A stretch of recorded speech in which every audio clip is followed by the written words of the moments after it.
Thank you all for being here. My name is Bonebrake, and this is my problem-solving speech for SCOM 345. I want you to picture this. It's 2 a.m., and you have an exam at 8 a.m. that you are not prepared for. You've been studying all night, and you know that if you fail this exam, you're going to fail the class, and you can't disappoint your parents, and you can't disappoint yourself like that. All these negative emotions are rising up, you're feeling anxious, and you're feeling sick, and you just want it to stop. I bet that we have all felt this way at least once in our lives.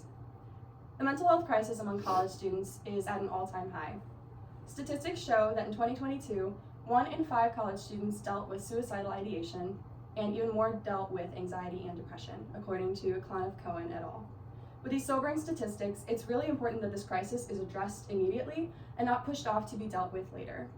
There are actionable steps and courses that can be taken to respond to this crisis, and today I'm going to be talking through a little bit of that. First, I'm going to be defining the problem and kind of establishing why it matters and the severity of it, and then I'm also going to be talking about some of the causes before moving into the solutions, both on an individual and an institutional level, and then talking about a plan of action that we as college students can then go forward and implement. So first, looking at the severity of the crisis. About 11.9% of college students surveyed reported feeling symptoms of anxiety, according to Bonebrake et al. 2015.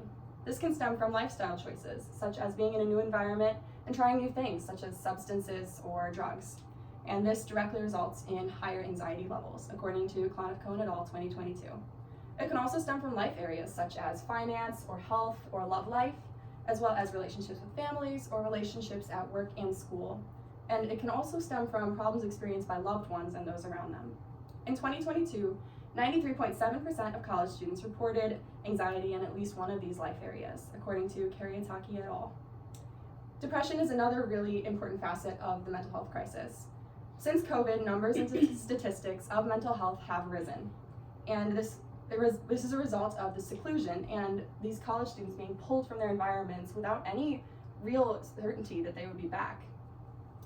As these numbers have risen in recent years, the prevalence of depression among college students has actually exceeded the prevalence of depression among the general public, according to Liu et al. 2022. Some sources of depression could be lifestyle or even just biological factors, or personality or psychological state, as well as the college experience or lack thereof. And then finally leading into suicide and self-harm. Suicide is unfortunately the second leading cause of death among college students, according to Kramer et al. 2022. The transition into this new stage of life, as well as moving across the country, or the social and academic pressure that these college students are facing, have resulted in over 1,000 students ending up killing themselves every single year, while 17% report self-harm within their first year of college, according to Kramer et al. So now that we've established that this is a very severe problem, we're going to talk really briefly about some of the causes of the mental health crisis in college students. The first of these is academics. Like I said, as the pressure rises, so does stress, according to Sharma and Nigam 2025. Financial stress is another huge facet of the mental health crisis, with over half of college students considering dropping out because of financial reasons, according to Zong and Zai 2025. And this financial stress is also related to depression and anxiety, creating this vicious circle that just makes the numbers climb and mental health go down. Sleep deprivation and loneliness or lack of community in college are other really important causes of the mental health crisis. They believe that sleep is not as consequential as working towards grades or their social life, and they don't give their body time to reset, which kind of just runs their brain down. There's a quote from Richardson and Roberts from 2017 that says, "Loneliness induces or exacerbates symptoms of poor mental health over time." So now that we've established the severity and the causes of the problem, we're going to move into some solutions that can be implemented to combat this crisis. First, we're going to be talking about individual level solutions, and those are solutions that college students can implement in their own lives. First is to use the resources that are available to them. Here at Liberty, we have incredible resources such as CAPS, which is free for every student, and they've seen a really positive impact between students who attend and their mental health. It's important for students to take time to recharge, doing things that fill them. And this might not be going out to every social event. It might be taking time to yourself to reset. Rest your mind. Even just 30 minutes of doing something you love a day can be incredibly beneficial for your mental health. And then establishing healthy routines, such as a sleep routine. Your circadian rhythm is incredibly important and has shown positive correlations with mental health, according to Yom et al. 2024. And it's important to try and fit in those 7 to 9 hours. And a healthy exercise routine is also very important and also positively correlates with mental health, according to Liu et al. 2024. Schedule in a walk or a trip to the gym or just a way to move your body for 30 minutes every day. And then finally, a good study routine. Schedule in your studying. Cramming not only harms your grades, but it also harms your mental health, as cramming creates anxiety, which leads to other issues. Some really interesting techniques and helpful methods could be the Pomodoro technique, active recall, or spaced repetition, or have all proven to help with establishing good study routines. And then finally, moving on to the campus level solutions to this mental health crisis. Establishing really strong peer support initiatives on campuses is super important.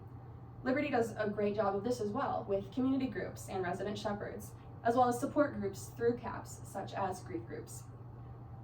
As we raise awareness for the mental health crisis, we need to lower the stigma around it as well.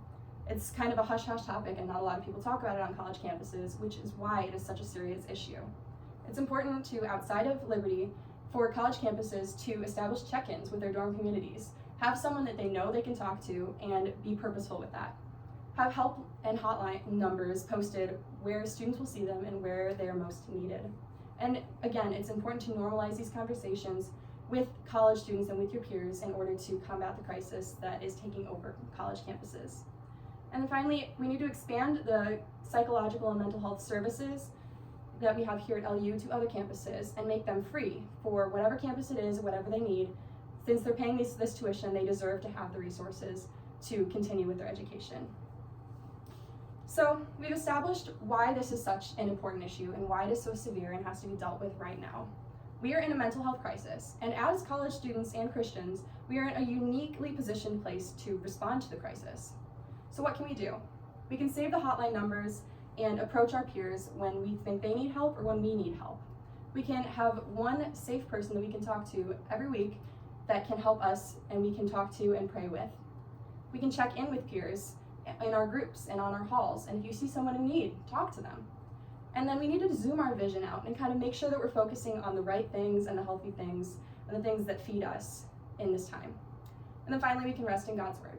Matthew 11:28-30 says, "Come to me, all you who are weary and burdened, and I will give you rest. Take my yoke upon you and learn from me, for I am gentle and humble in heart, and you will find rest for your souls. For my yoke is easy and my burden is light." Thank you.